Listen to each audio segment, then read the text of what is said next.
Hello, children. Today I have come to you with another magical story of Coco. This is story number 8, and the name of this story is The Golden Seed. Coco carried the golden seed with very carefully across the yard. It rested on a broad leaf that he held between his teeth because the teeth was too smooth to balance on his paw for long. Milo scampered along the fence beside him. I still think it looks like a treasure. Hazel glided overhead and landed on the old bird bath. Not all treasures is meant to be kept, she said. Coco set the leaf down in a sunny patch of grass and looked at the seed again. It was no bigger than a jelly bean. It shone softly, like sunshine tucked inside a shell. His blue collar gave a small glow back. The apple tree dropped it after he helped the ants, Coco said. So it must matter. Milo pointed grandly at the seed. Guard the very important thing. They tried to solve the mystery right away. Coco nudged the seed with his nose. Nothing happened. Milo tapped it with one paw. Nothing happened.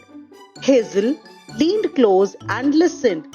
It still has that tiny hum, she said, like it is waiting. Waiting for what? Coco asked. That was when a sharp voice chirped from the fence. Waiting to be admired, probably. Three glossy starlings stooped down into the yard. They were bright eyed, fast footed, and very interested in shiny things. The biggest one hopped closer. What a lovely golden object! We could keep it in our nest. Coco stepped in front of the seed at once. No, thank you. This one is mine to watch. Watch? Said another starling. That sounds boring. Treasure is never boring, said the first. Milo puffed up his tail. Back up, feather crowd. This is a mystery seed. The starlings tilted their heads together. A mystery seed? Now they wanted it even more. All afternoon, Coco stayed close to the seed. He moved it from the grass to the flat stone by the porch, then under a flower pot, then near the rosemary bush. The starlings kept finding it. You are making this game exciting. One called down. This is not a game, Coco said. He sat right over the seed. Milo dropped acorn caps beside him. Snack for the brave guard. Those are for you, Coco said. Hazel watched from the fence post, calm as moonlight. What have you learned so far? She asked. Coco looked up. That the starlings love shiny things. True, Hazel said. And about the seed? Coco glanced back down. He thought hard. It hums more when I bring it near and garden side of the yard. Milo froze with an acorn cap in his paws. Wait, it does. Coco picked up the leaf again and padded a few steps towards the garden gate. The hum grew stronger. His collar glowed brighter too. The starlings noticed at once and fluttered after him. Ooh, said one, it sings. Near the gate stood a little patch of soft dirt where herbs grew in spring. Coco stopped there. The seed felt warm through the leaf. Maybe I should hide it here, he said. Milo nodded fast. Excellent. Hide it before the birds take it. Hazel ruffled her feathers. Maybe, but hiding is not the same as understanding. Coco carefully tucked the seed under the curled brown leaf beside the gate. Then he stepped back. The humming stopped. So did the glow from his collar. Coco's ears dropped. Oh, it does not like that. Milo peered under the leaf. That is rude of the seed. Hazel gave him a patient look. Or useful? Coco pulled the seed back out. The hum returned at once. Then, something even stranger happened. The golden seed tipped in Coco's paw and pointed straight down at the soil by the gate. He stared.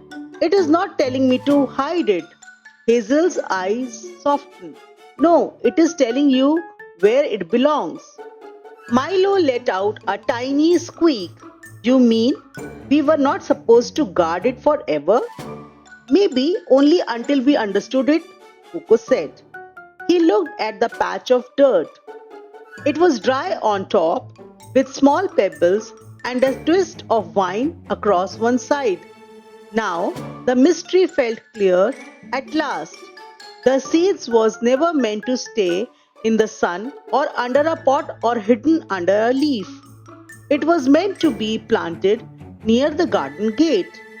We need a good spot, he said, clean and soft. Milo saluted with both paws, garden team ready. The starlings swooped to the top of the gate and watched with great interest.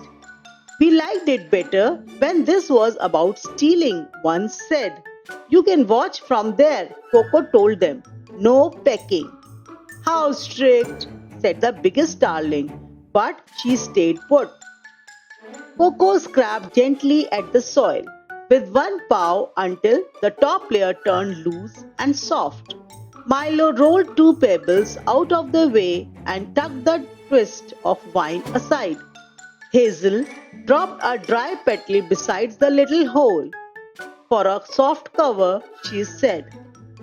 Thank you, Coco said. He placed the golden seed into the earth as carefully as if he were tucking in a sleepy baby mouse. Then he nudged a little soil over it. Nothing happened, Milo whispered. Maybe it needs a song? Not everything needs a song, Hazel said.